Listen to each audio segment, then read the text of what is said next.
श्रोताओं, दर्शकों, सभी को नमन, वंदन, अभिनंदन। वर्तमान में सिंह राशि की सिचुएशन, परिस्थिति जो भी है उसका वीडियो लगातार आप श्रवण कर रहे हैं, सुन रहे हैं। उसके हिसाब से आप स्टेज बाय स्टेप अपना ले रहे हैं, उठा रहे हैं। जो जिस क्षेत्र से ताल्लुकात रखते हैं, कोई सर्विसमैन है तो कोई रोजगार, जो व्यवसाय धंधा करने वाले हैं, कोई खिलाड़ी हैं तो कोई संगीतज्ञ हैं, कोई साहित्यकार हैं। अलग अलग चीजों में आपकी तरक्की, उन्नति, उत्थान, उत्कर्ष का जो ये साल चला जा रहा है। और राजा जो गुरु हैं उनका प्रभाव अतिचारी रूप में चल रहे हैं, तुरंत बकरी और मार्गी होते हुए आपको लाभान्वित करते हुए चल रहे हैं। सिर्फ जानना है तो आपकी कुंडली में गुरु मंगल की क्या स्थिति है। शनि तो अष्टम में चल ही रहे हैं, उसी के कारण ढैया भी चल रहा है आपके ऊपर। ढैया का प्रभाव विशेष इसलिए नहीं दिख रहा है, खास करके जिनके मार्केश चल रहे होंगे शनि की, सिंह लग्न और कर्क लग्न वालों के लिए जो है शनि मार्केश होता है। उस मार्केश के कारण अगर संयोग से मार्केश ही चल रहा है पूर्व जन्म के कर्तृत्व के कारण, दोष के कारण, तो आपको जरूर वाहन चलाने में शारीरिक गतिविधियां, लकवा जन्य रोग, हृदय रोग, नेत्र से संबंधित, लीवर संबंधित परेशानी चल रही होगी। लेकिन जिनके शनि का ढैया तो चल रहा है, लेकिन शनि की दशा नहीं चल रही, योग कारक ग्रह चल रहे हैं आपके। मंगल की महादशा हो, केतु की महादशा हो, शुक्र की महादशा हो या सूर्य की महादशा हो, इन सबों की महादशा में अगर योग कारक आपकी कुंडली में सही स्थिति में है, अंश बल में, भाव से भी, राशि फल से भी, निश्चित तौर पे आप तरक्की, उन्नति, उत्थान करते जा रहे हैं। आपकी जो मनोकामना है, आपकी जो आकांक्षा है, आपकी जो यह है, आपकी जो लिप्सा है, वह पूरी होती जा रही है क्रमशः। तो जानते हैं आप, जून निकल चुका, जुलाई आधा वर्ष 2026 का निकल चुका है। 2027 में ऐसा क्या कुछ होने वाला है सिंह राशि वाले को के साथ, जो अभी से मूंछ पे ताव दे रहे हैं और ताल ठोक रहे हैं। दोनों हाथ, पांचों उंगलियां आपके घी में जाने वाले हैं। ऐसा क्यों? सिर्फ वीडियो चलने के लिए नहीं, इसको सुनेंगे बिना स्किप किए तो आपको समझ में आएगा कि आप जानते हैं कि मेरे वीडियो में यथार्थ से अवगत कराता हूं, कोई अंदाजी और फायर करने वाली बात नहीं होती। जब आप सुनते हैं, पूरी तरह से समझते हैं, तब आपका विश्वास जगता है और संतोष होता है, संतुष्टि मिलती है। क्या है?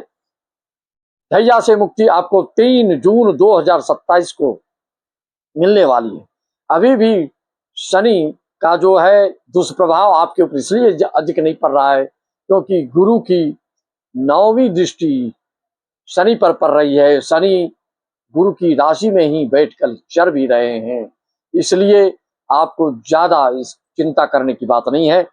चिंता से मुक्ति के बाद अच्छा चिंतन और अच्छे वाहन, मकान, भवन, दुकान, हर तरह की मनोवृत्ति आपकी अच्छी होती चली जाएगी। क्यों?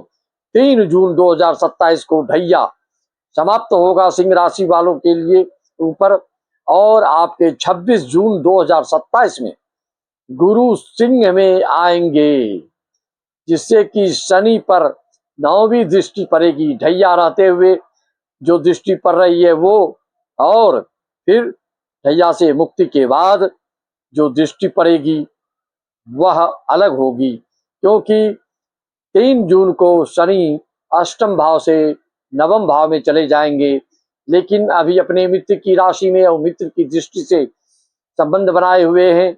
मेष 3 जून को मेष राशि में जाएंगे तो भाग्य भाव में रहेंगे। नीच के शनि हो जाएंगे तो पिता के लिए थोड़ा सा दुष्कर हो सकता है, अहितकारी हो सकता है, उस पर आपका ध्यान देना होगा।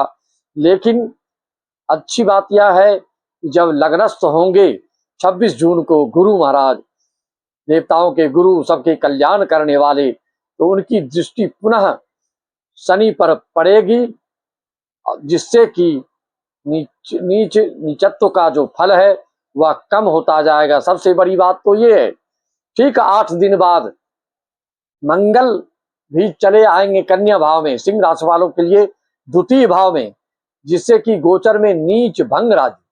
अगर आपकी कुंडली में मंगल शनि का नीच भंग राजयोग होगा किसी न किसी रूप से नवमांश में या लग्न कुंडली आदि में, तो निश्चित तौर पे यह बहुत बड़ी उपलब्धि देने वाला होता है। ये मंगल की दृष्टि, नीच भंग राजयोग और गुरु की दृष्टि, दोनों की दृष्टि किस राशि पर, गुरु की अपनी मित्र राशि पर, मेष राशि पर, और नीच भंग राजयोग करके मंगल की दृष्टि पड़ेगी। मंगल की दृष्टि यहाँ तक ही नहीं, मंगल की दृष्टि 45 दिन के बाद आगे बढ़ने के बाद पुनः भी तुला राशि में आने से सप्तम दृष्टि पड़ेगी, जिससे कि 90 दिन का नीच भंग राजयोग, महाराजयोग और गुरु की दृष्टि पड़ने से सफलता पे सफलता, यश पे यश, कीर्ति पे कीर्ति, ध्वज पताका आप फहराते चले जाएंगे। नौवीं दृष्टि से होगा धन धान्य की वृद्धि, हो जाएंगे सिंह राशि वाले धन्य। और 8 दिन बाद मंगल कन्या में आएंगे गोचरीय नीच भंग राजयोग से, आपकी गुरु की हर दृष्टि और नीच भंग राजयोग से मेष का नीचत्व, शनि का नीचत्व का जो प्रभाव है वह जाता रहेगा। मित्रों, गुरु की मित्र राशि ताबड़तोड़ धन वर्षा, अच्छे मौके की, अच्छी अपॉर्चुनिटी की आपको अवसर प्राप्त होते रहेंगे और इस योग से अद्भुत, अद्वितीय, अविस्मरणीय लाभ योग यादगार बन जाएगा। मित्रों, गुरु के कारण आपका इंट्यूशन पावर और लग्नस्थ होने के बाद संतान भाव पर पूर्व जन्म के पुण्य के प्रताप का भी आपको अपने प्रतिभा में, आपको अपनी रिसर्च में, शोध में कोई रचनात्मक कार्य, सृजनात्मक कार्य, मौलिकात्मक कार्य कर रहे हैं, साहित्यकार हैं, संगीतकार हैं या किसी राजनीतिक क्षेत्र से जुड़े हैं, तो उसमें आपकी अपनी बुद्धिमत्ता से, अपनी सूक्ष्मदर्शिता से, अपने ज्ञान विवेक के बदौलत, आप बुद्धिजीविता के कारण आप सफलता पे सफलता प्राप्त करेंगे। आपका इंट्यूशन पावर और इन्फ्लुएंस से कार्यों में बड़ी उपलब्धि हासिल होगी। फंक्शनल कार्य जो है वह आपका बढ़ता चला जाएगा। शनि की ढैया में गुरु का गोचर, आप जानते हैं ये तो हर साल का रहता है नियम, क्योंकि 30 साल में हर राशि पर 2.5 साल शनि गुजरते हुए चलते हैं और गुरु 1 साल लगभग शनि पर जब भी ये 1 साल तक दृष्टि उनके ऊपर डालते हैं, चाहे वो 5वीं दृष्टि से हो, 7वीं दृष्टि से हो या 9वीं दृष्टि से, क्योंकि ये तो गोचर का पैटर्न है। मित्रों, राशि में गुरु की 5वीं, 7वीं और 9वीं दृष्टि से 1 साल के लाभ लगभग ढैया के असर निष्प्राण हो जाते हैं, निष्प्राय हो जाते हैं और ढैया से बचाते हैं। ये साढ़े साथी में भी इसी तरह से ये आपको अपना वरद हस्त डालते हुए आपकी सुरक्षा करते हुए चलते हैं।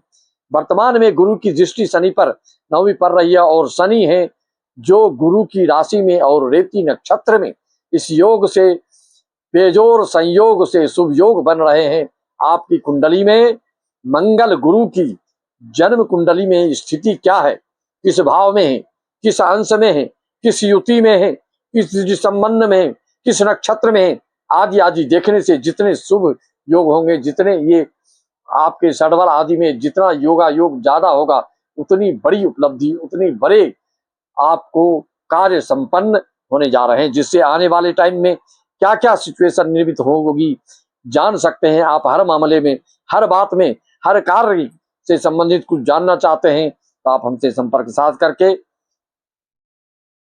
अपना अपॉइंटमेंट लेकर के समाधान पा सकते हैं और उसका उपाय, उसका परिहार समस्त देश विदेश के सभी यजमानों को मेरा इसी वाणी के साथ अपनी वाणी को विराम देते हुए पुनः सबको नमन वंदन। जय श्री राम।